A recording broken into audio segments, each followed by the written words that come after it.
y nuestro tema va a ser acerca de la próxima. Realmente va a haber varias guerras, de acuerdo a la Biblia, antes de la culminación de la tercera famosa guerra mundial, que se conoce como la batalla del Armagedón.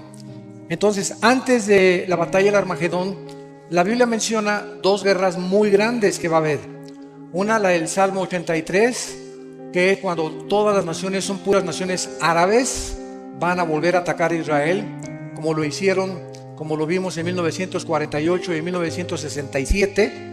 Y después va a venir otra invasión, donde, como lo vamos a ver, abran sus Biblias en Ezequiel capítulo 38. Vamos a ir examinando aquí los versículos. Viene esta invasión, donde estas naciones que se mencionan hace 2600 años, son naciones que hasta el siglo XX muchas de ellas se independizaron, como Irán, como Jordania, como Siria. Todas estas naciones cobraron su independencia por más o menos en la década de los 40 del siglo XX. Entonces, el escenario que el Espíritu Santo nos proyecta y nos describe hace 2600 años, exactamente es el escenario geográfico, y las mismas naciones que ahorita ante nuestros ojos en el siglo XXI son las naciones que se están alineando precisamente y que son antisemitas. Esto es impresionante también. O sea, hace 2600 años se profetizó qué naciones formarían parte de la guerra del Armagedón y de los últimos tiempos. La Biblia no menciona ninguna nación del continente americano. No aparece Colombia, no aparece México, ni Estados Unidos aparece en la Biblia. Las únicas naciones que aparecen en la Biblia son las naciones del Medio Oriente, 5 o 6 de ellas nada más, y algunas de Europa, que van a formar parte de la confederación política del anticristo. Entonces vamos a ver que aquí en Ezequiel 38, la Biblia nos describe este escenario futuro, y esta guerra de Ezequiel 38 ha habido varias perspectivas para poder ubicarla cronológicamente. Unos dicen que va a ser antes de la guerra, antes de la gran tribulación. Acuérdense que la tribulación es de 7 años. Pero aquí lo vamos a ver en Ezequiel 39. Dice el profeta hebreo que van a pasar enterrando por 7 meses. Van a estar enterrando a los muertos durante 7 meses en esta guerra. Y cada 7 meses van a hacer reconocimiento por la radiactividad que ni siquiera se conocía en aquel tiempo.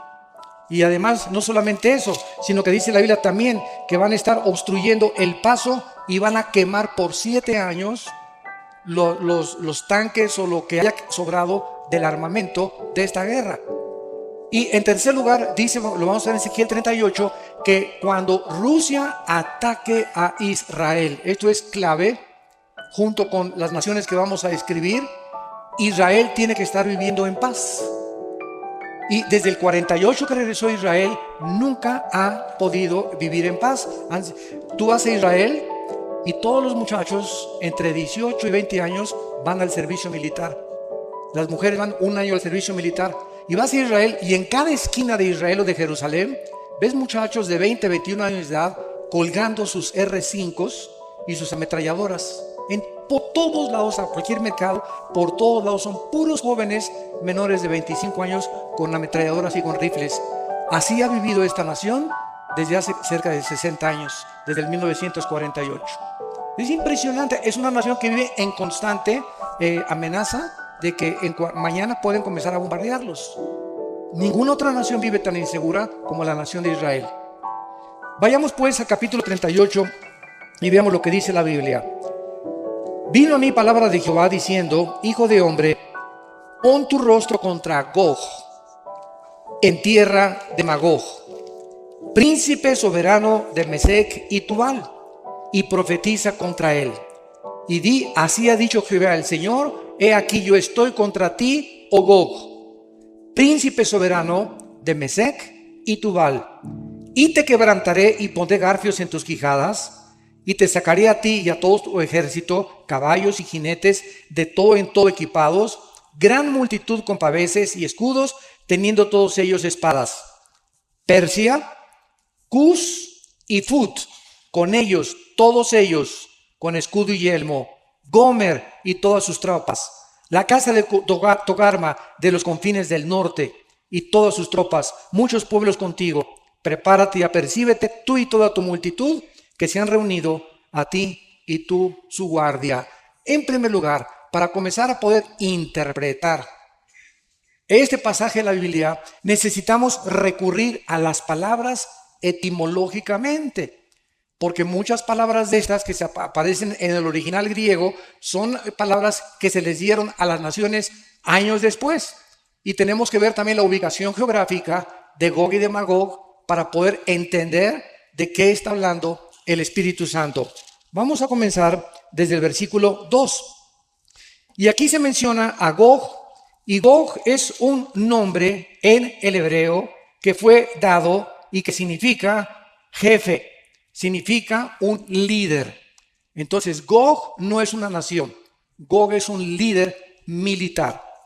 En segundo lugar, se habla que este Gog o este líder militar, él habita o va a ser el jefe en tierra de Magog, príncipe de Mesec y de Tubal. Muy bien, los magogitas, de acuerdo a la historia, recurrimos a la historia inmediatamente, descienden de los escitas y conquistaron después y fueron conquistados por los godos. Los godos eran germanos y los magogitas fundaron el Imperio Romano. Ahora, esta tierra de Magog se encuentra actualmente cuando la Unión de Repúblicas Socialistas Soviéticas, Rusia, la Rusia actual, se dividió. ¿Se acuerdan ustedes? Después de que Gorbachev, ya hablamos, reconoció que habían fracasado como en su filosofía comunista, se dividió en 15 repúblicas, que son todas las naciones que están ahorita alrededor del Mar Caspio y el Mar Negro, como Turkmenistán, Tayikistán, Ucrania, Kazajistán, Kirguistán, Uzbekistán, y todas estas naciones son musulmanas, con la única excepción de Ucrania. Entonces, todo lo que es Magog, la tierra de Magog, es toda esa zona geográfica que fue fundada, como ya lo vimos, por los magogitas, que después fueron conquistados de los escitas y conquistados por los godos. Y es, agarras un mapa y entonces comienzas a ubicar que toda la tierra de Magog son todas estas naciones que están exactamente ahorita abajo de Rusia y que formaron parte de la Unión de Repúblicas Socialistas Soviéticas. Ahora encontramos el nombre de Mesec y de Tubal en el versículo 2. Y la palabra príncipe, dice príncipe soberano, la palabra príncipe es la palabra hebrea Rosh. R de Raúl, O-S-H, Rosh. Y significa en hebreo cabeza. Cabeza o jefe también. Entonces, este Gog, este líder, es la cabeza, es el principal de un grupo de naciones que vamos a describir y que habitan y que forman parte de los magogitas o de la tierra de Magog. Príncipe soberano de Mesec y príncipe soberano de Tubal. Y profetiza contra él. Tubal es la provincia actual de Tubalsk, que fue una ciudad siberiana. Y mantiene el mismo nombre de hace 2500 años. Así como si tú vas ahorita al Medio Oriente y visitas, por ejemplo, las ruinas que están en Haifa, o vas a Damasco, por ejemplo, la capital de Siria, es una de las ciudades más antiguas de la humanidad. Porque Damasco en la Biblia aparece con el nombre de Damasco y nunca se le ha cambiado el nombre. Entonces tenemos muchas ciudades en la Biblia que la historia respalda el registro bíblico y que nos muestra con el tiempo que es la Biblia, mantiene una veracidad y una consistencia con la verdad que solamente Dios lo pudo haber hecho. Dice en el versículo 3, así ha dicho Jehová el Señor, he aquí yo estoy contra ti, Gog, príncipe soberano de Mesec y de Tubal. Y el versículo 4 dice que cuando él tenga estos motivos va a ser detenido. Te pondré garfios en tus quijadas y te sacaré. Ahora bien, el versículo 5 y 6, que es el que tenemos que desarrollar un poquito con más amplitud. Irán aparece con el nombre de Persia en la Biblia. En 1935, el Shah de Irán le cambió el nombre de Persia a Irán. Y también aparece en la Biblia Irán en el capítulo 10 del Génesis con el nombre de Elam. Y Elam es precisamente donde se encuentran las mayores producciones de uranio 235 y plutonio, que son los materiales radioactivos que forman parte de la bomba atómica. Y Elam está pegado a Arabia Saudita. Y exactamente es el nombre también que aparece en la Biblia como la región de Elam, que en aquel tiempo no formaba la parte de Irán, ahorita ya forma parte de Irán, Elam. La palabra Cus es Sudán, Etiopía y las regiones del norte de África. ¿Cómo lo sabemos? Porque en Génesis capítulo 10, versículo 6, se considera el libro del Génesis capítulo 10, señores historiadores, como el libro de la cronología y la fundación de las naciones de la tierra. En el libro del Génesis capítulo 10 aparecen todos los descendientes de Sem, de Jafet y de Cam. Y de cada uno de estos descendientes, que fueron los 3 hijos de Noé, sabemos que todas las naciones fueron fundadas. Entonces, cuando encuentras en la Biblia un nombre como Cam, sabes que en el libro del Génesis del 10, búscalo y aparece con el nombre o de Jafet, o de Sem, o de Cam. Entonces, si aparece con de la descendencia de Jafet, es anglosajón, es de europeo forzosamente. Si aparece como descendencia de Cus, tiene que ser asiático o del Medio Oriente. Y si aparece con el nombre de alguna región cananita, tiene que formar parte de las naciones del África y del norte de África principalmente. La palabra Fut aparece también en Génesis 16 y es Libia, que también está casi frontera con Marruecos, Morocco en inglés. Marruecos, Libia, es la Libia actual donde hace algunos meses fue derrocado el líder terrorista Muammar Gaddafi, que cuando por primera vez la OTAN, la Organización de los Países del Atlántico del Norte, se juntaron y se fundaron en 1949, después de las nazis, se fundó la OTAN para poder defender a las naciones que los nazis habían conquistado o tratado de dominar, para protegerlos del comunismo, de la expansión rusa. Entonces, todos los países que pertenecen a la OTAN, si atacan, por ejemplo, Holanda o ataquen, por ejemplo, Italia, que pertenecen a la OTAN, todos los países tienen un juramento de intervenir. Cuando Putin avanzó sobre Ucrania y trató de meter su ejército a Ucrania, no pertenecen ni Lituania, ni Estonia, ni Ucrania, no pertenecen a la OTAN. La OTAN no podía intervenir, Europa sí, pero no pudo intervenir la OTAN. Entonces, todas estas naciones van a pertenecer, ¿verdad?, a algún conglomerado o alguna confederación política. Entonces, Fut es Libia actual. Gomer y Togarma es Turquía, la Turquía moderna, donde tuvo su origen, ¿verdad?, el Imperio Otomano, antiguamente Constantinopla, actualmente Estambul, que es la capital de Turquía. Entonces vemos aquí a estas naciones que son Irán, Sudán, Etiopía, Libia, con el nombre de Cus o descendientes de Cus, del norte de África. Tenemos a Gomer y a Togarma, Génesis 10, versículo 2 y versículo 3, como descendientes de Jafet, que son Turquía y que forman parte actualmente del grupo, la cultura musulmana, porque los turcos fueron los más grandes enemigos, ¿verdad?, de los cristianos por cerca de 500 años. Muy bien, una vez que tenemos a estas naciones, nos damos cuenta que ahorita Libia se encuentra sin un liderazgo. Túnez, en la revolución que tuvo hace 6 o 7, 8 años, donde comenzó la primavera árabe, se encuentra revuelta todavía. Siria en guerra civil. El ejército de ISIS tratando de avanzar hacia Irak, hacia Bagdad, para apoderarse completamente de Irak. Jordania y Arabia Saudita se unen a Estados Unidos y a las naciones europeas en este mes para poder combatir y replegar a ISIS, que no avance más ni a Jordania ni a Arabia Saudita, porque ISIS quiere derrocar las monarquías del Medio Oriente, para que todo el Medio Oriente, o sea, el Líbano, Siria, Irak, Arabia Saudita, Yemen, ahorita está en un problema tremendo Yemen, donde Arabia Saudita mandó F-16 que les vendieron los americanos para impedir que Irán esté tratando de apoderarse de Yemen. Si tú tienes un mapa, busca Yemen y es la puntita del Golfo Pérsico casi. Y el Golfo Pérsico es donde circula casi el 45-50% del petróleo de Irán hacia el occidente. Y es casi de 20 kilómetros de ancho el Golfo Pérsico. ¿Y quién lo controla? Lo controla Irán.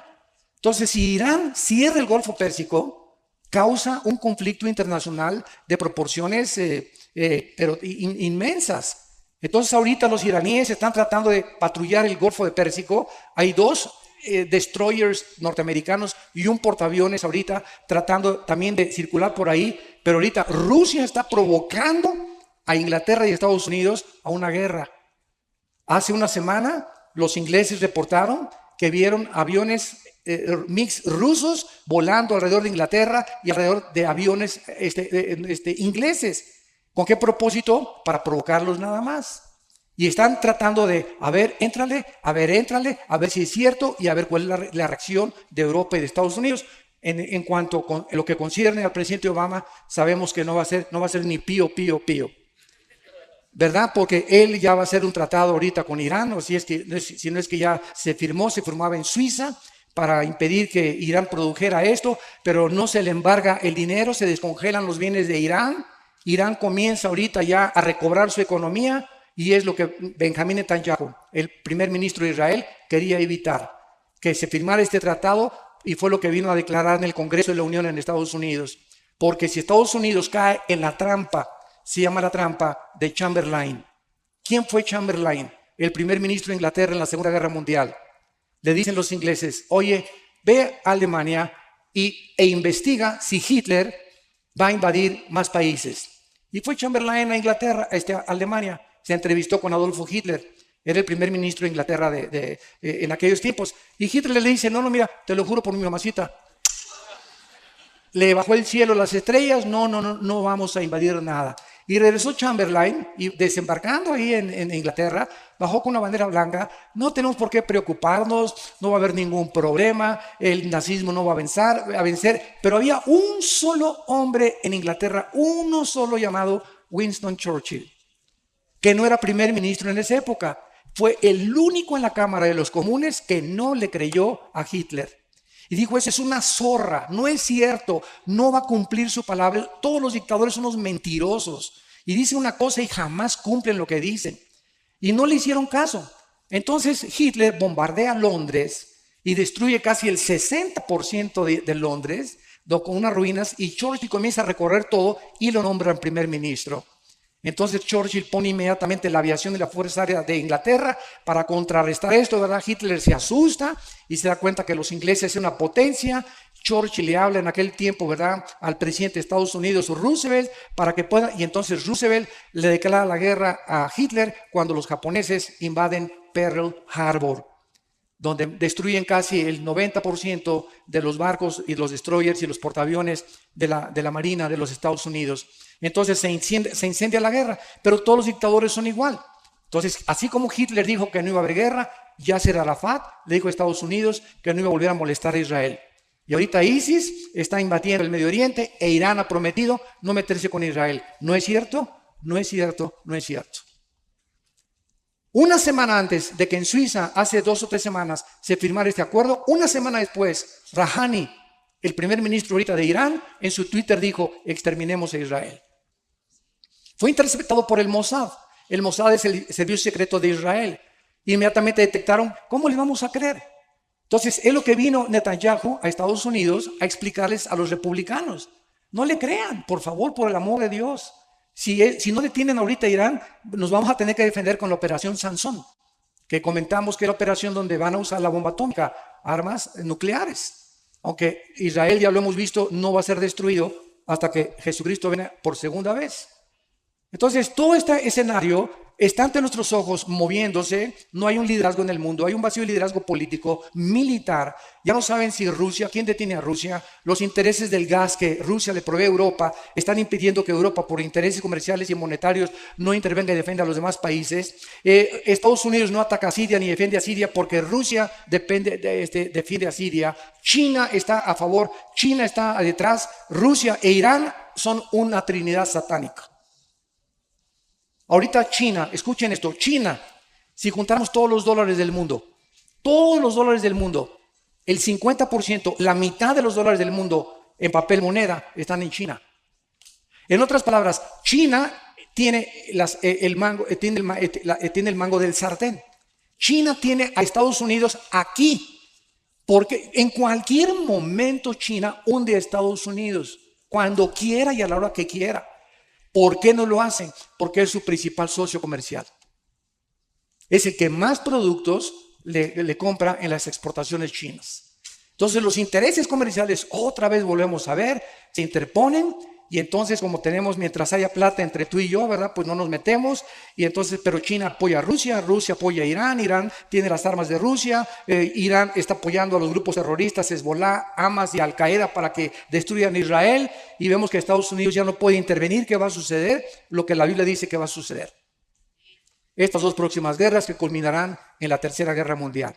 Ahora bien, en el versículo 8 de Ezequiel 38 dice así: de aquí a muchos días serás visitado al cabo de los años. En el hebreo esto es Aharit o Asharit Shanech, que significa al final de los tiempos.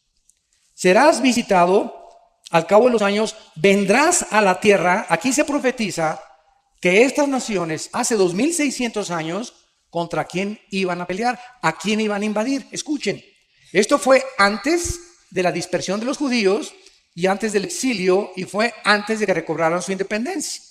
Vendrás a la tierra salvada de la espada, recogida de muchos pueblos. Solo Israel es la única tierra en la historia, como lo vimos en la mañana, que fue recogida después de casi 2000 años de haber estado dispersos en la diáspora, en el mundo entero, a los montes de Israel. Aquí ya no hay dudas.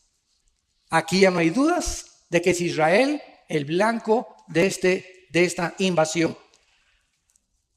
A los montes de Israel, que siempre fueron una desolación, mas fue sacada de las naciones, y todos ellos morarán confiadamente. Aquí se nos muestra que cuando esta invasión tome lugar, Israel tiene que vivir en paz.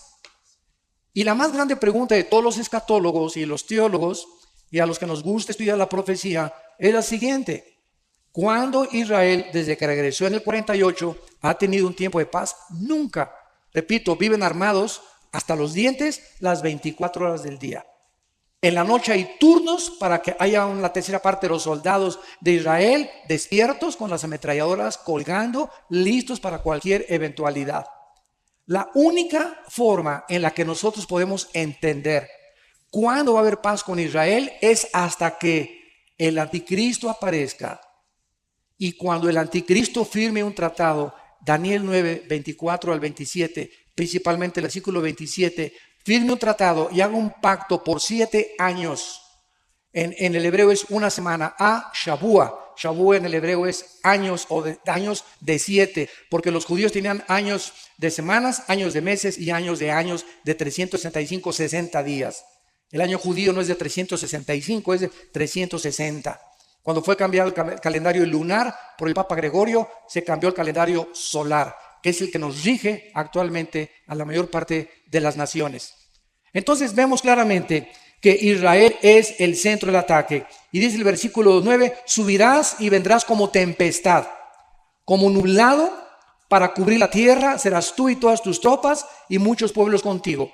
Versículo 11, y dirás, subiré contra una tierra indefensa.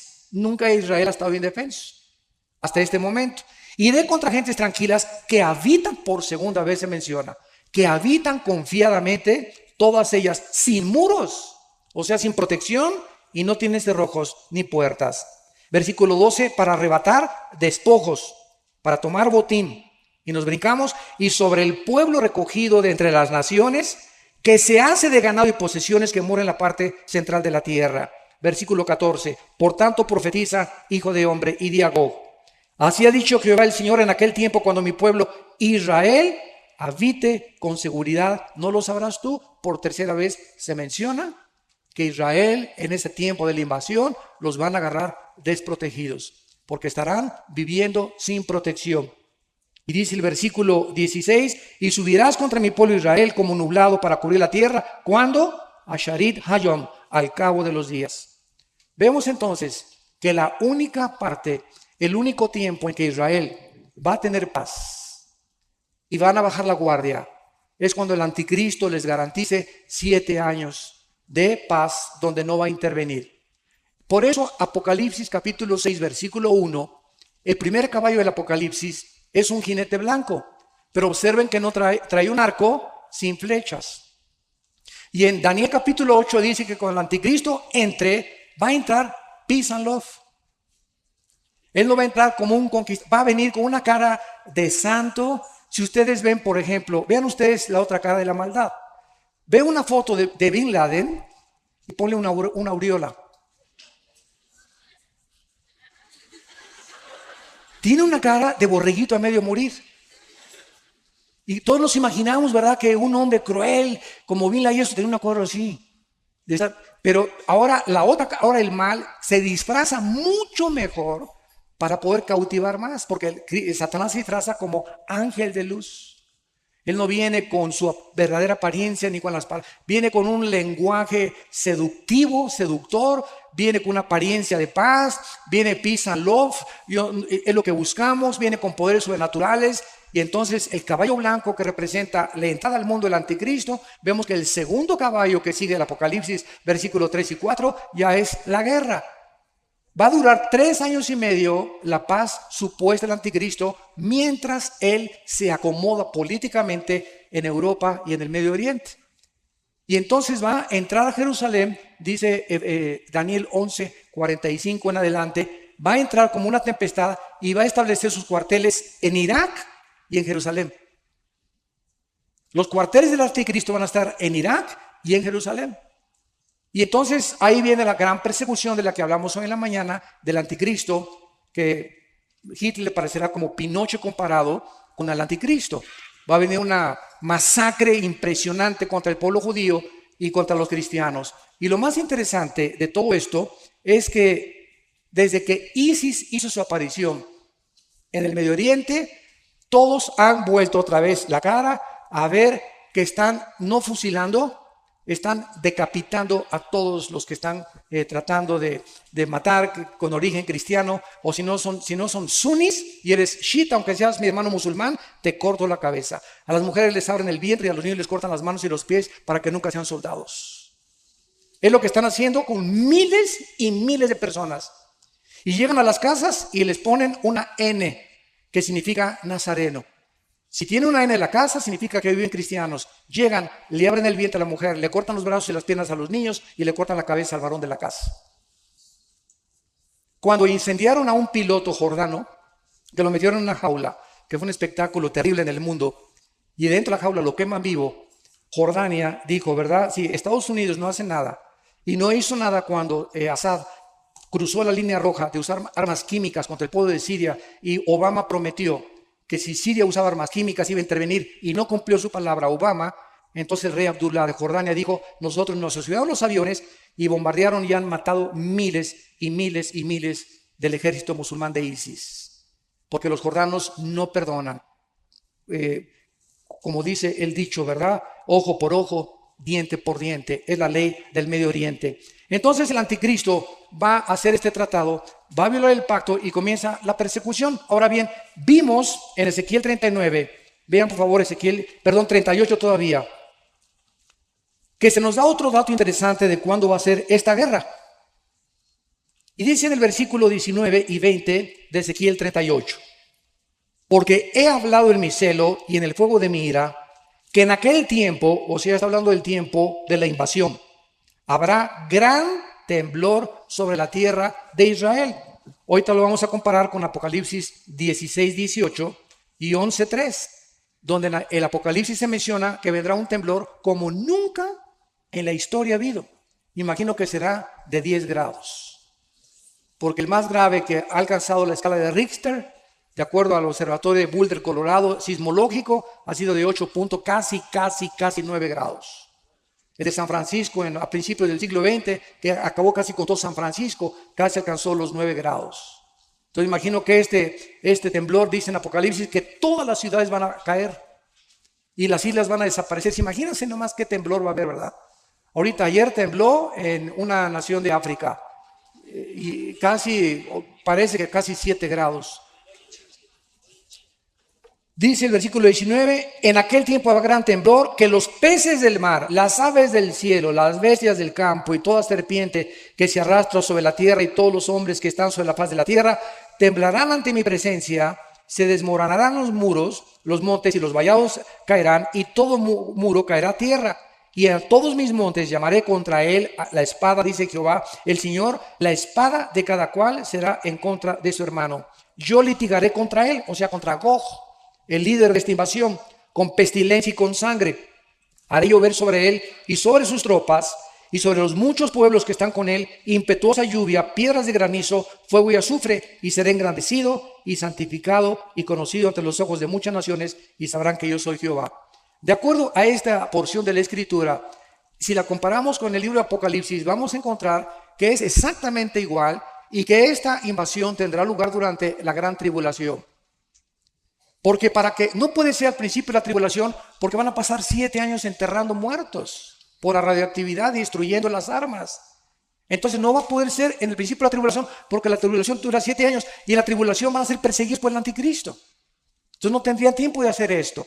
Entonces esto puede ser cuando el anticristo inicie la persecución y parte del milenio, porque en el libro de Daniel capítulo 12, termina el capítulo 12 de Daniel diciendo que se van a agregar 35 días a la segunda venida de Cristo, a los 7 años, que posiblemente sean los días en las que este pueblo de Israel termina de enterrar a los muertos y de poder quitar la radioactividad cuando el Señor Jesucristo regrese al mundo.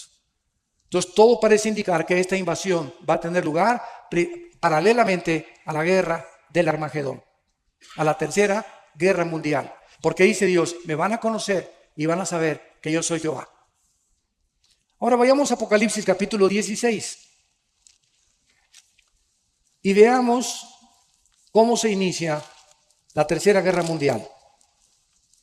Dice el versículo 12, Apocalipsis 16, versículo 12. El sexto ángel derramó su copa sobre el gran río Éufrates, y el agua de este se secó para que estuviese preparado el camino. ¿A quiénes? A los reyes del oriente. Vemos que en la última guerra, la tercera guerra mundial, naciones del oriente, que tal vez sea China, Japón, Tailandia, todas las naciones que forman parte de esta zona geográfica, se vayan a unir para venir contra Israel. Lo interesante es que China actualmente quiere entrar en guerra con Japón, porque hay unas islas enfrente de China y de Japón ahorita que se están disputando, como las Malvinas en Argentina, que los ingleses las reclaman que son de ellas. Argentina dicen que no, y vemos cómo se enfrascan dos naciones por la posesión de la manzana, ¿verdad? La manzana que es de la manzana de la discordia, del egoísmo, que suscita estos conflictos. Entonces, ahorita China y Japón están tensas las relaciones. Ya vimos cómo pasó como Hong Kong, que está bajo el dominio de los ingleses. Entonces, si no sucede algo ahí, porque China quiere gobernar todo lo que es todo el mar chino y todas esas cosas, y las islas quieren dominar el mar, los chinos, Japón va a tener o que rendirse completamente. Taiwán no se puede defender, Filipinas no se puede defender, son islas, ¿verdad? Indonesia mucho menos, no se pueden comparar con el poder económico ni militar de China. Va a tener China que quedar como la que controla completamente el Medio Oriente después de Afganistán y de Pakistán, en el área norte, junto con la India, porque India tiene ahorita armas nucleares. Y se considera la India ahorita el cuarto poder económico del mundo. Increíble, a pesar de tanta pobreza. Entonces, China, ¿verdad? Ahorita va a venirse con todas las naciones, no sé quién los van a acompañar, se vienen contra Israel y dice la Biblia que se va a secar el río Éufrates. Y cuando se seca el río Éufrates, y hay una presa cerca de Turquía que están ya tratando de bloquear el río Éufrates para dejar sin agua, o a través de esto extorsionar a las naciones como Irak de parte de los enemigos, porque ahorita el conflicto entre los musulmanes es casi, ya ves, sunis contra chiitas, y es una guerra entre ellos. A muchas naciones europeas les conviene porque están matando entre ellos. Pero esto va a afectar el mundo entero porque está creando fuentes. Acaban de encontrar a 20 kilómetros de la frontera de Ciudad Juárez, que es frontera con Estados Unidos en México, acaban de encontrar a los 20 kilómetros un campamento de ISIS. A 20 kilómetros de Ciudad Juárez, en el estado de Chihuahua, México. Un campamento de ISIS. ¿Qué fue lo que pasó? Llegaron los soldados, el ejército federal, a un cuartel de un narcotraficante muy famoso en México, entraron y pues confiscaron todo. y encontraron en el cuarto y en la bodega que tenían cantidad de literatura, cantidad de nombres, cantidad de pasaportes alterados que venían todos de Irak y de Siria. O sea que estas personas están metiendo a ISIS, ¿verdad?, a través de Estados Unidos. Y Estados Unidos, no tengo ya la menor duda, ¿verdad? Por más que las costas, imaginen las costas que tiene Estados Unidos, toda la costa este, desde Alaska hasta casi a México, el Golfo de México, todo Baja California, Alaska, hasta el norte de Canadá. Imaginen, son miles y miles de kilómetros de guardias y de barcos que necesitan para impedir de todos los barcos que llegan para que no vengan refugiados escondidos y puedan entrar a Estados Unidos. Y como los árabes se parecen a los mexicas, a nosotros, a los mexicanos se parecen, porque son morenitos casi todos los árabes. Ves un mexicano o ves a alguien de Centroamérica, morenito, ¿verdad? Y ves a un árabe y casi no hay ninguna diferencia. Entonces es muy fácil falsificar sus pasaportes. Y es la forma como están introduciéndose ya a Estados Unidos. Y están creando células terroristas listas para poder atacar de momento oportuno. Como decía el presidente Kennedy antes que lo mataran en la década de los 60, cuando alguien decide matar a un presidente, nada lo puede impedir, aunque ahorita Obama es el presidente más protegido del mundo. Pero cuando alguien quiere matar a un presidente, lo único que tiene que hacer es morirse junto con él, un ataque suicida. Un suicida. Entonces, esto es lo que es la mente de los musulmanes, son suicidas. Se fueron contra las Torres Gemelas en el 2001, el 11 de septiembre, y están convencidos, ¿verdad?, que matarse junto con los demás forma parte del proyecto de Alá. Entonces, esto es lo que está sucediendo actualmente en el mundo. En cualquier momento las cosas cambian. En cualquier momento estalla otra guerra internacional con efectos catastróficos nucleares, o el pulso electromagnético estalla sobre Colombia, sobre algún otro lado, pero el mundo se encuentra, nunca se había encontrado al borde de la locura como ahorita el mundo entero, con toda la tecnología y todos los avances científicos de la diosa de la ciencia y con todos los ateos que hay, aunque el ateísmo es el 1% de América. Ja, ja, ja. El 1%. Ya casi ya no me encuentro yo ateos. Ya cuando me encuentro un ateo, ¿verdad?, siempre le pregunto, ¿verdad? Bueno, ¿y tú qué? ¿Quién es que te hizo ateo? ¿Dónde fuiste a buscar a Dios? Porque un ateo es el que dice, no existe Dios. Bueno, si yo digo, no existe el pez martillo en la bahía de Acapulco, es porque ya examiné toda la bahía de Acapulco y establezco en mi bitácora, el pez martillo no existe. Pero si solamente he buscado en 2 metros de agua y establezco que no existe el pez martillo, me van a tomar a loco. Entonces, cuando una persona dice, no creo en Dios, me está diciendo que Él es omnisciente, que ya fue a Marte, ya fue a la Luna y no salió ni siquiera de Texas. Entonces, ¿dónde lo buscaste? No existe. ¿Pero por qué llegaste a esa conclusión? ¿Dónde lo has buscado, por el amor de Dios? Entonces, ya casi, ¿verdad? Es insostenible el ateísmo en ese sentido, pero existe mucho odio todavía contra judíos y contra cristianos. Dice Apocalipsis 16, se secó el río Eufrates para que los reyes del oriente lo atravesaran desde luego. Y vi salir, esto es tremendo, de la boca del dragón, que es Satanás, de la boca de la bestia, que es el anticristo, y de la boca del falso profeta, que es el líder religioso, 3 espíritus inmundos a manera de ranas. Escuchen esto, son espíritus de demonios que hacen señales y van a los reyes de la tierra en todo el mundo para reunirlos a la batalla de aquel gran día del Dios Todopoderoso. Nos detenemos aquí. Imaginen ustedes, 3 demonios controlan a cerca de 3,000 o 4,000 millones de personas y a los gobernantes de todo el mundo. 3 demonios nada más. El Gadareno tenía 6,000, porque una legión romana constaba de 6,000 soldados. Y cuando Cristo le dijo en el Evangelio de Lucas al Gadareno, ¿cómo te llamas?, se dirigió a uno nada más. No les dijo, ¿cómo se llama? Nunca hubiera acabado. Se dirigió a uno porque tienen jefes. Están sometidos por el temor. Tienen un rango de autoridad. Me llamó legión. Y cuando dijo legión, había 6,000 demonios en los oídos, en los órganos auditivos, en los ojos, en los nervios ópticos, en las neuronas del cerebro, en las cuerdas vocales, porque manejan las cuerdas vocales, te pueden dejar sordo, pueden afectar tu manera de pensar, tu vista, tu estómago, en los músculos le pueden dar fuerza sobrenatural a una persona. Los demonios pueden tener un poder que ni siquiera nos podemos imaginar. Y el objetivo de los demonios siempre han sido los jefes de Estado, los presidentes de la República, o los dictadores, o los monarcas, los reyes pocos que quedan, como el de Holanda, el de España y el de Dinamarca. Hay todavía uno, y hay todavía 3 o 4 reyes en Europa que predominan, aunque solamente están de adorno nada más. Inglaterra también, la reina Isabel, que acaba de cumplir 90 años.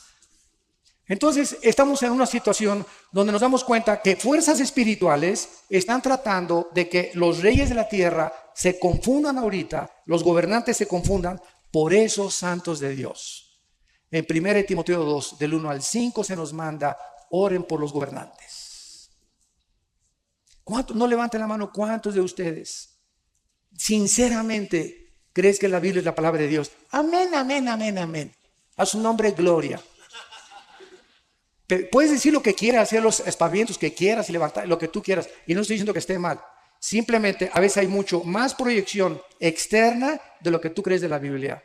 Porque si creyeras que la Biblia es la palabra de Dios, la obedecerías y orarías por los gobernantes todos los días. Oraríamos por el presidente Santos, los venezolanos por Maduro, en México por Peña Nieto, los americanos por Obama. Cada quien tiene la responsabilidad del campo geográfico donde vivimos, orar por nuestros gobernantes.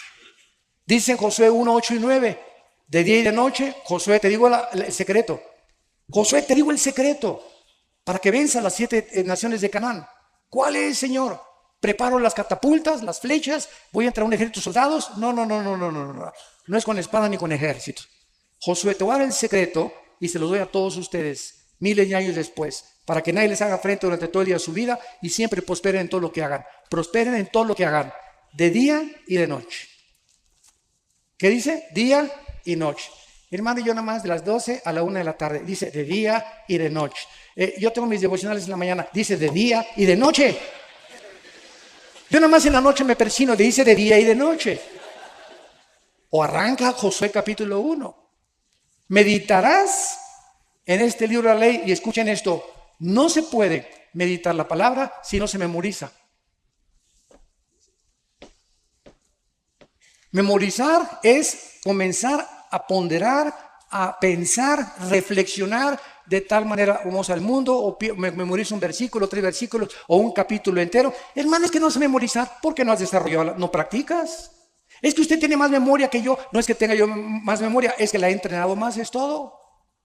¿Naciste con cerebro? Sí, yo también nací con cerebro. Entonces, ¿por qué algunos tienen más desarrollado lo que tienen? Porque hay niños que a los 6 años hablan 4 idiomas. Porque hay niños que a los 4 o 5 años hablan 4 idiomas. Porque hay niños que nada más ni el español acaban de hablar, simplemente porque tienen mayor entrenamiento y los padres se han preocupado en desarrollarlos más intelectualmente. Es todo. Pero trata de practicar y vas a descubrir el impresionante potencial que tenemos en el cerebro, no desarrollado por flojera e indolencia. Pero si comienzas a memorizar 2 versículos en la mañana y en la noche, mi amor, pídemelos por favor antes de acostarme, y los repites y los apuntas en un papelito y los pegas en tu coche, los pegas en el espejo, los pegas en tu oficina y comienzas a repetir exactamente todo aquello que tienes ya ahí, y te vas a sorprender a la semana cómo se expande tu mente. ¿Qué les quiero decir? Cuando memorizamos la palabra, Jesús dijo en Juan 6, mis palabras son espíritu y son vida. Síganme, al memorizar la palabra está entrando espíritu y vida a mi alma, a mi cerebro, y al entrar es algo que no puedo ver ni entender. Entra y me limpia el cerebro, me limpia de malos pensamientos, me limpia de temores, y los softwares equivocados que me metí antes de ser cristiano y que todavía tenemos muchos rezagos, comienzan a salir esa información y comienzo a reprogramarme.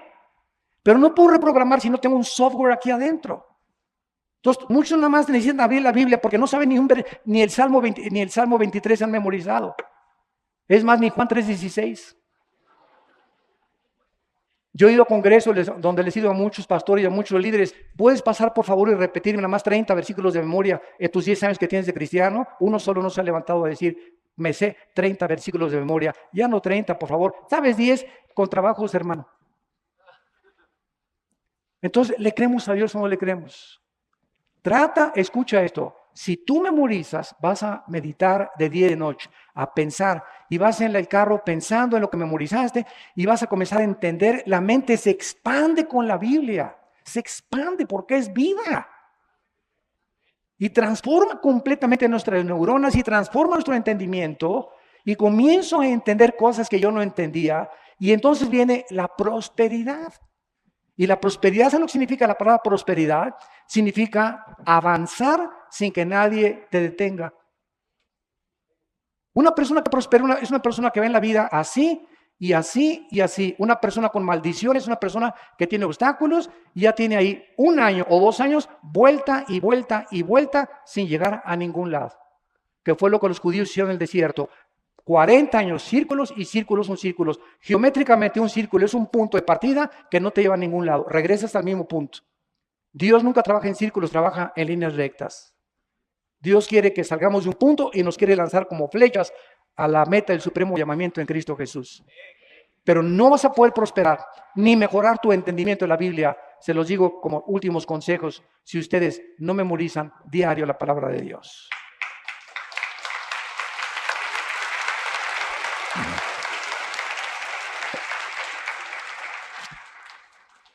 Estos demonios que van a los reyes de la tierra, los van a reunir para esta batalla. Versículo 15. He aquí yo vengo pronto, como ladrón. Bienaventurado el que vela, Apocalipsis 16, 15, y guarda sus ropas para que no ande desnudo y vean su vergüenza. Y los reunió en el lugar que en hebreo se llama Argedón.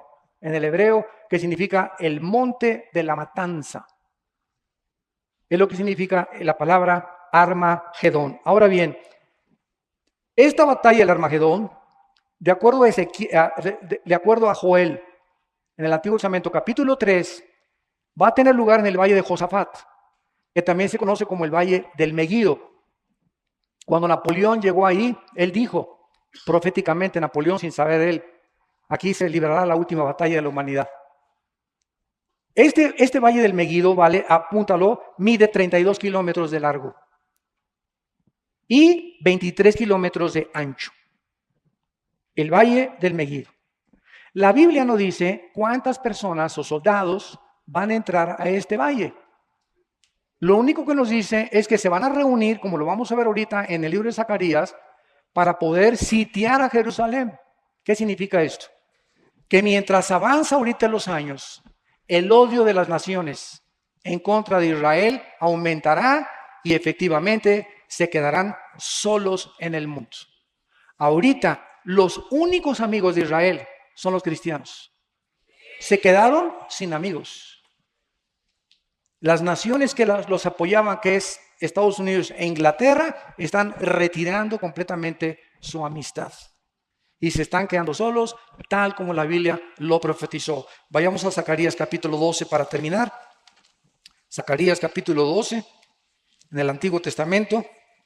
Y veamos lo que dice este profeta de hace 2500 años. Dice así, versículo 2 y 3. Zacarías 12. He aquí, yo pongo a Jerusalén por como copa que hará temblar a todos los pueblos de la tierra, de Judá, en el sitio contra Jerusalén. Y en aquel día pondré a Jerusalén por piedra pesada a todos los pueblos, todos los que se la cargaren serán despedazados, bien que todas las naciones de la tierra se juntarán contra ella. Esto no ha sucedido nunca en la historia. Los han rodeado los árabes nada más y sus vecinos alrededor, pero nunca las naciones de la tierra.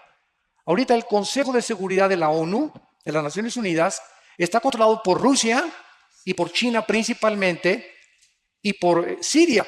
Y estamos viendo nosotros que Estados Unidos y Inglaterra y Francia, que forman parte también del Consejo de Seguridad, ya no están votando a favor de Israel.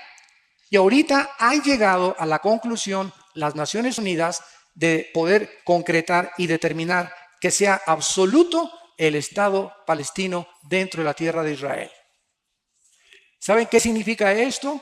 Que van a vivir dos pueblos dentro de la misma límites geográficos que se odian. Más bien, Israel no odia a los palestinos tienen determinado y han jurado desde hace cientos de años exterminar a Israel. Entonces, esto va a aumentar la presión porque las naciones del mundo apoyan que forman el Consejo de Seguridad de las Naciones Unidas están en contra de la nación de Israel y a favor de que el pueblo palestino establezca un Estado dentro del Estado de Israel. Pregunta, ¿por qué sus amigos árabes multimillonarios con el petróleo no les dan albergue a los palestinos? ¿Por qué los tienen recluidos en la franja del Gaza, haciéndose las víctimas ante el mundo entero y ante los medios noticieros de comunicación para echarles la culpa y creamos que los judíos son los culpables? Nunca, desde que regresaron los judíos en el 48, escuchen, nunca han iniciado ellos un ataque contra ninguna nación. Siempre se han defendido. Siempre se han defendido, nunca han invadido ni atacado a nadie. Y los tratados de paz han sido violados uno tras otro, simplemente por esta misma razón. Porque hay un odio jarocho, decimos en México. Jarochos son los que viven en Veracruz, en la costa del Golfo de México, y es que allí dicen que la vida no vale nada. Entonces hay un odio, ¿verdad? Un odio colombiano, un odio bogotano en contra de esta nación, que es impresionante. Y dice en el versículo 9, en aquel día yo procuraré destruir a todas las naciones que vinieran contra Jerusalén. Y termina el capítulo 14, algo glorioso. Versículo 2, porque yo reuniré a todas las naciones para combatir contra Jerusalén. La ciudad será tomada, serán saqueadas las casas. Esto no ha pasado todavía. Violadas las mujeres. La mitad de la ciudad irá en cautiverio hacia Jerusalén, mas el resto del pueblo no será cortado de la ciudad. Después, aleluya, saldrá Jehová y peleará con aquellas naciones, la segunda venida de Cristo, como peleó el día de la batalla, y se afirmarán sus pies en aquel día sobre el monte de los olivos. Cuando venga Cristo, esto no es el arrebatamiento, el evento lo vamos a ver en la próxima hora, es antes de la tribulación. Aquí está hablando de la segunda venida, donde Él ya toca la tierra. En el arrebatamiento es en el cielo, en el aire. Esa es la diferencia y otras más. Aquí viene Cristo con nosotros. Dice Apocalipsis 19, viene con los santos. Se para en el monte donde lo crucificaron. Escuchen esto y lo que va a pasar. Se afirmarán sus pies en el monte de los olivos que está enfrente de Jerusalén al oriente, y el monte de los olivos se partirá por en medio hacia el oriente y hacia el occidente, haciendo un valle muy grande, y la mitad del monte se apartará hacia el norte y la otra hacia el sur. Cuando venga Cristo y pise el monte de los olivos, se va a hacer una cruz en la tierra.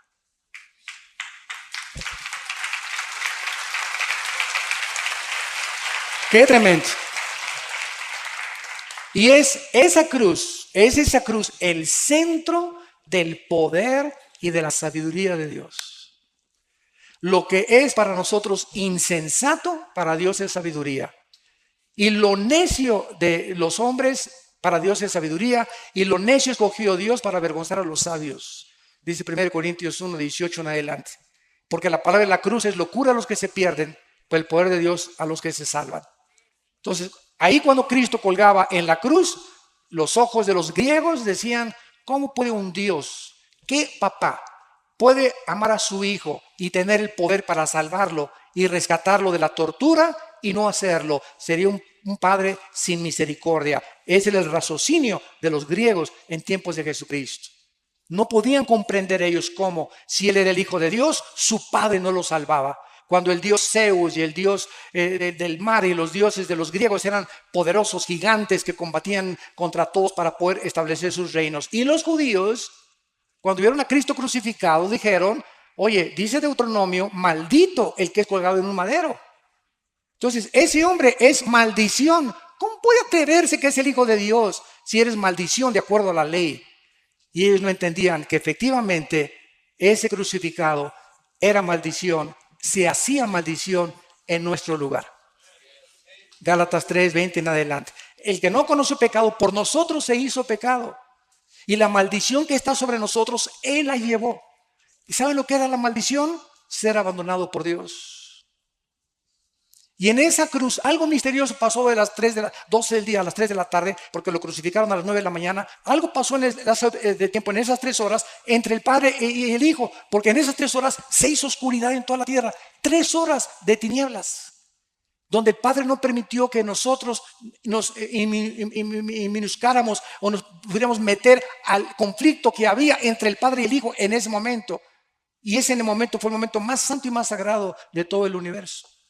Pero esa crucifixión que era una tragedia para los griegos, que era irracional para los griegos, que era antimoral y ante ley de los judíos legalistas, para Dios era el poder y la sabiduría, donde Él manifestaba que a través de esa muerte Él había decidido transformar nuestras vidas, para que cuando nosotros recibiéramos a Cristo, nunca nos jactáramos que lo hicimos por portarnos bien, sino por su gracia y por su misericordia.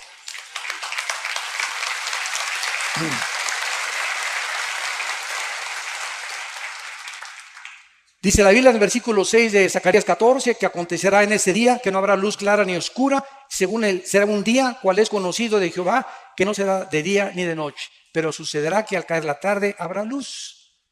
Y aquí Zacarías se brinca casi 2000 años después, después de la muerte de Cristo, viene Jesucristo en segundo lugar, y después Zacarías en el versículo 16 nos revela, y todos los que sobrevivieron de las naciones que vinieron contra Jerusalén, cuando Cristo venga, va a haber sobrevivientes. No hay tal cosa como que se acaba la historia humana.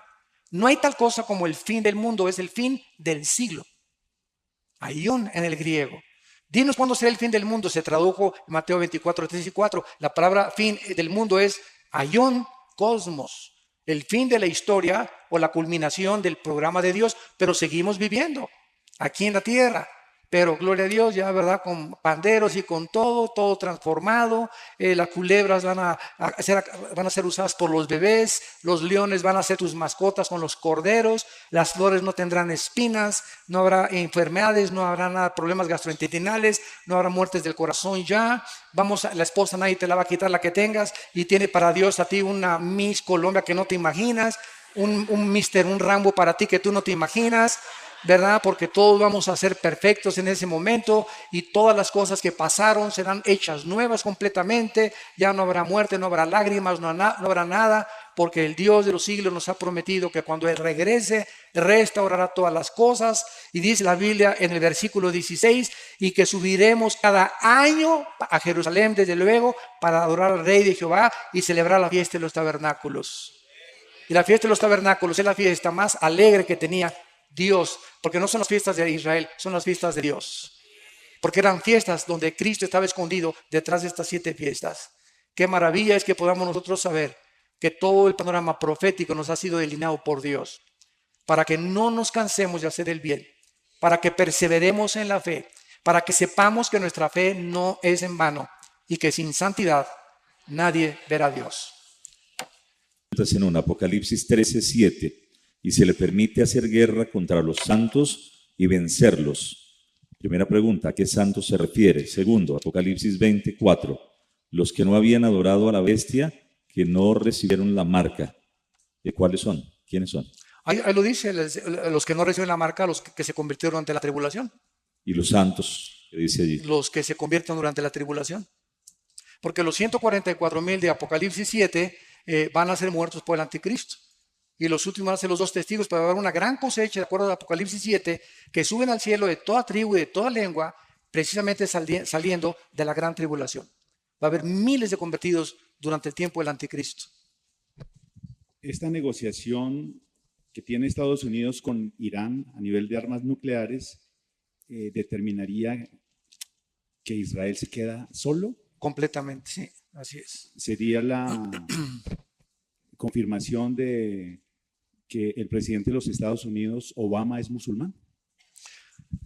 Hay una cosa que lo puedo mencionar porque es público, es el conocimiento público, o sea, salió en internet, etcétera, etcétera. Hace algunos años, un sheriff del estado de Colorado, Jack Arpaio, que le llaman el sheriff antimigrante, por la campaña de publicidad que el gobierno federal le hizo, cuando él contrató a 20 marshals, que son inspectores federales norteamericanos, para que buscaran los antecedentes del acta de nacimiento de Obama. Y fueron a Hawái, no encontraron, hasta ahorita no hay ninguna persona que diga, yo estuve en la universidad con él, con su esposa, sí, ella se graduó en Harvard, Michelle, pero no hay una sola persona que yo fui compañero de la universidad, ni ningún registro en Hawái. Hay otro hermano que es hindú, que es una de las mentes más brillantes del mundo, que se llama Dinesh D'Souza. Métanse al internet y es uno de los mentes más brillantes ahorita del cristianismo, Dinesh D'Souza, que es hindú. Y él sacó una película que se llama América. Y él pudo describir, ¿verdad?, que claramente cuando el acta de nacimiento que presentaron supuestamente el presidente Obama, la examinó Mossad, que es el servicio secreto de inteligencia más grande del mundo, que es los israelitas, comprobaron que 5 números estaban alterados. Entonces se establece, ¿verdad? Y está demostrado que él nació en Nigeria, en África, y tiene hermanos allá. Y en la película de América, no sé si ya la pasaron, aquí se llama América la película, la pasaron, ¿verdad? Y describe las hermanas completamente abandonadas en la máxima pobreza, y el hermano de Obama también, y él no los ha dejado entrar a Estados Unidos. Entonces nadie sabe cómo de un senador del estado de Illinois, de Chicago, de repente, ¿verdad? La presidencia, sin haber estado ni en el ejército, no era ni héroe del ejército, ni jamás estaba en ninguna guerra, sin casi antecedentes, y de repente, ¡pum!, apareció ahí de la nada. Y se quita pues ya, ¿verdad?, la máscara, y ya demuestra que él está a favor del socialismo, de los países enemigos de Estados Unidos y de Israel. Y un día con una deuda de más de $8 trillones en menos de 3 años de Estados Unidos. Viene la bolsa de valores y ¿qué es lo que hace? Le presta dinero a los bancos y a las compañías de la Chrysler, a las compañías de industria automovilísticas de Detroit, Michigan, que es donde más carros fabrican. ¿Para qué? Para que los bancos queden endeudados con el gobierno federal, y cuando los bancos le deben dinero al gobierno federal, quedan como esclavos de aquel que les prestó el dinero. Entonces el gobierno federal se convierte en un dictador, eso es lo que es el socialismo, básicamente. En una entrevista... Pero el pueblo americano está ciego, completamente ciego, porque el pueblo americano, mientras tengan gasolina barata de comer y no suba la gasolina ni los precios, que Clinton se meta con la secretaria, ni no les importa, que no les importa nada. Ya se está rebajando completamente los valores morales y los principios espirituales en el pueblo norteamericano. Aunque gracias a Dios hay muchos pastores y mucho pueblo que sigue amando a Dios, pero creo que la mayoría han apostatado. En una entrevista confirma, ¿no? Le dice al entrevistador, tú sabes mi creencia musulmana. Siempre se ha camuflado en el cristianismo, pero él lo confirma. En su primer viaje, la primera gira que él hizo fue a Egipto, no fue a Israel. La primera gira que él hizo en Medio Oriente fue a Egipto. Y dice que apoyó a Mubarak, y cuando derrocaron a Mubarak, no apoyó a la hermandad musulmana. Perdón, apoyó a la hermandad musulmana para que derrocara a Mubarak.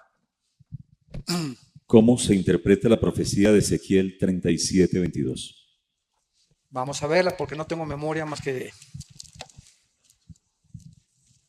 no tengo la memoria de Einstein. Ezequiel 37, ¿qué? 22. ¿Dónde andas? ¿Dónde andas? Aquí estás. Y los haré una nación en la tierra, en los montes de Israel, y un rey será a todos por ellos por rey, y nunca más serán 2 naciones, ni nunca más serán divididos 2 reinos. Esta es la unión de las 2 tribus de Judá y de Israel, que fueron divididas 100 años con 100 años de separación. En el año 722 los asirios conquistaron al reino del norte, y en el año 586 al reino del sur. Y cuando venga Cristo se unirán y será un solo tronco. Esto no habla de judíos ni de gentiles como en el nuevo pacto, porque no está hablando de un cuerpo, sino que está hablando de los 2 reinos y la unión que serán cuando Israel se convierta a Jesucristo, y está hablando del tiempo del milenio, porque el rey será David. David será el próximo rey en Israel cuando venga Jesucristo. Cristo el gobernante mundial, y en Israel será el rey David otra vez. Dice que no tiene la memoria de Einstein, y la última prédica, la que acaba de hacer, la hizo por solo memoria, sin apuntes. Se me olvidó el mensaje en el hotel. Sin apuntes, que no tiene memoria. Gracias, Señor. Gracias, Señor. El califato proclamado por Abu Bakr al-Baghdadi, conocido como Abu al-Mumin, el 29 de junio de 2014, bueno, estoy leyendo aquí, llamado el Estado Islámico, se puede considerar como el inicio de la asociación de los estados para derrocar a Israel, de los 10 estados para derrocar a Israel. No, de ninguna manera. Cuando el anticristo forme la confederación política de las 5 naciones de Europa y las 5 naciones del Medio Oriente, claro que va a ser Siria. Siria e Irak, por ejemplo, Irak e Irán van a formar parte, eso es comprobado ya, ¿verdad? Siria e Irak Siria, Irak y el Líbano van a formar parte de las naciones del anticristo.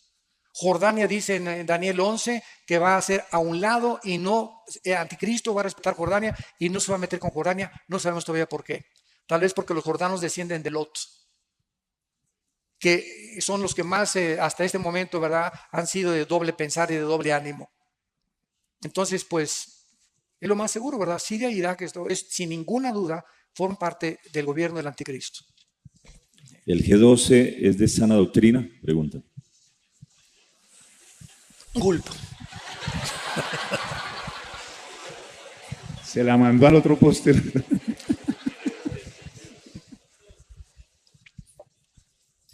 Bueno, hay algo que es muy importante, ¿verdad? Yo amo a su pastor, a todos los pastores los amo y los respeto muchísimo.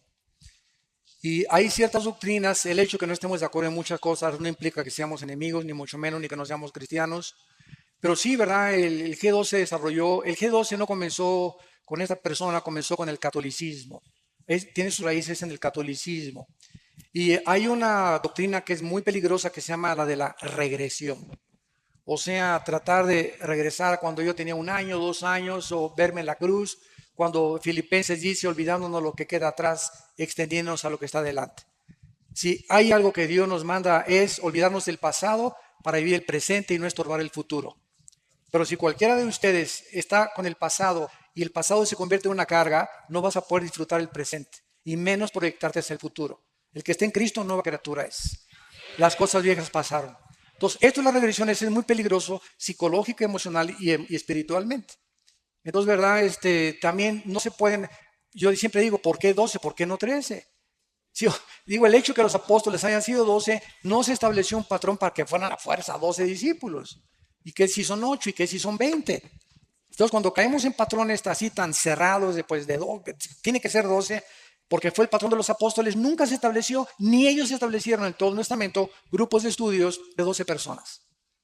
Entonces, hay muchas otras cosas más, ¿verdad? Pero principalmente, pues eso es lo que yo opino que no es correcto bíblicamente. ¿Qué pasará, doctor Alducin, con la guerra en Israel? ¿La veremos? ¿Tendremos que verla? No.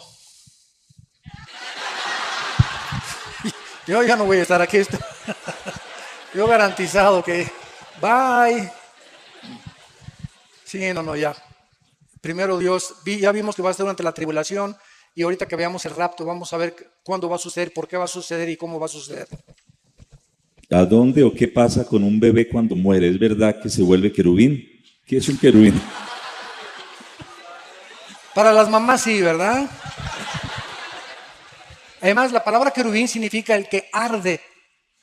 El que arde, porque son entidades angelicales que arden de pasión. Santo, santo, santo es el Señor. Tanto los querubines como los serafines son un rango angelical que arden de pasión, ¿verdad? Pero ya vimos que todos los niños se van con Cristo en el arrebatamiento, menores de edad. Y sin que hayan tenido la facultad o todavía la capacidad de poder escoger entre el bien y entre el mal. Por favor, ¿nos podría explicar más sobre el 666, es decir, la marca de la bestia? Claro que sí. La Biblia se llama gematría con G de gárgara. Es una de las ramas de la teología que estudia la relación entre las palabras y los números. Solamente hay 2 lenguajes en el mundo, dentro de todos los que existen, que es el griego y el hebreo, que cada letra tiene un significado o un valor numérico, se llama gematría. Entonces, cuando se escribió la Biblia, la palabra 666 se escribió en el griego. Y cuando nosotros vemos que la Biblia fue traducida del hebreo al griego, se llamó la Septuaginta, entonces se usaron, por ejemplo, la palabra Sheol, se cambió a la palabra Hades. Y cuando se usa el 666 es porque en la gematría bíblica, el 1 es la unidad, el 2 es el número del testimonio, el 3 de la Trinidad, el 5 es el número de la gracia, el 6 es el número del hombre, el 7 es el número perfecto, el 2 es el número del gobierno, etcétera, etcétera. Entonces, el 6 es el número asignado en la Biblia al ser humano, porque en el 6º día Dios nos creó. El 3 es el número de la Trinidad. Entonces, 6 es el hombre elevado a Dios. O es el hombre en su última manifestación tratando de endiosarse. ¿Qué es lo que el anticristo va a hacer? Según de Tesalonicenses 2, 3 y 4. No habrá ningún Dios más que él. Entonces el 666 es precisamente la elevación de un ser humano a su endioseamiento, que es el sueño de Satanás. Última pregunta. Y lo cumplirá con el anticristo. Muchas gracias, doctor. Si no hay ida en el espíritu, o si una persona no puede ir en el espíritu al infierno, ¿por qué sí se puede tener visiones celestiales? ¿Y por qué si se tienen experiencias satánicas y los testimonios que dice la gente del infierno en visión, usted dice que es una mentira? Bueno, esos testimonios que dicen que fueron al infierno, ¿verdad? Está en chino creerlo. Ahora, cuando nosotros vemos en la Biblia que Isaías fue sacado al cielo, Elías fue arrebatado sin morir, Enoc son los dos raptos del Antiguo Testamento, Enoc y Elías son dos hombres los únicos que fueron sacados con todo y su cuerpo, y me imagino transformados en el aire para estar con Dios sin haber muerto. Moisés fue enterrado, su cuerpo nunca lo encontraron. Satanás, dice Judas, lo quería desenterrar, tal vez para buscar los clones o tratar de obtener el genoma de Moisés. Entonces, en el Nuevo Testamento, Ezequiel también fue sacado de su cuerpo y trasladado al pasado para que viera por qué Dios los juzgó. Pero en el Nuevo Testamento vemos al apóstol Pablo y al apóstol Juan que fueron sacados de su cuerpo porque la carne y la sangre no pueden heredar el reino de Dios. Entonces, cuando Pablo fue sacado, según de Corintios 12, del 1 al 5, fue sacado de su cuerpo y dice, cuando estuve yo en el cielo, vi cosas, fíjate lo que dice Pablo, vi cosas que cuando bajé ni siquiera me imaginé que yo podía comprenderlas. Y pasaron 15 años antes de que Pablo le dijera a la gente, ¿qué creen? Me fui al cielo ayer y vi a los querubines. Dice, no puedo ni decirles nada de lo que vi en el cielo. No hay palabras para describir las cosas que vi en el cielo. Y para que yo no me enorgulleciera ni me envaneciera con el conocimiento tan grande que pude ver en el cielo, Dios me dio un aguijón, un mensajero, ¿verdad?, de Satanás, un demonio que me atormentara físicamente durante el resto de mis días. Y Juan es sacado, pues ya a los 95 años, ya que se iba a envanecer Juan, ¿verdad? ya viejito, pues ya estaba a punto de pintarse de este mundo. Entonces fue sacado ya viejito y fue llevado en el espíritu y el cuerpo se quedó aquí abajo en la tierra. Entonces el espíritu puede viajar. Hay personas que han dicho, yo estuve en la cirugía, en la plancha, y cuando me estaban operando, yo me vi realmente, y esto es un testimonio cierto, y vi cómo me estaban operando, y muchas personas han dicho, les cuento lo que los doctores estaban platicando, que lo que corrobora que realmente el espíritu puede salir del cuerpo y puede viajar cuando soñamos, muchas cosas que tenemos, el espíritu viaja, no hay ninguna limitación para el espíritu. Y cuando el espíritu deja el cuerpo, es como un cordón umbilical que nos une al cuerpo. Cuando se rompe ese cordón o esa unión, es cuando sobreviene la muerte. Porque el cuerpo sin el espíritu, dice en Santiago 2, no puede vivir. Entonces, estos hombres fueron al cielo y bajaron, pero ninguno jamás fue al infierno y regresó, más que Cristo es el único que nos revela cómo es el infierno. Entonces, siempre que oigo yo que alguien fue al infierno, que contó, etcétera, etcétera, que tuve visiones, ¿verdad?, siempre les digo, ¿de cuál fumaste? Porque ni Pablo, ¿verdad?, ni Pablo que estuvo con Dios allá arriba, ninguno de los profetas que estuvieron con Dios se atrevieron ni siquiera a decir qué cosa vieron y por qué vieron. Lo que tenemos es la revelación que Dios nos dio a través de los profetas en el Espíritu Santo. Muy bien, un aplauso para el Señor y gracias por esta conferencia, doctor Aldoce.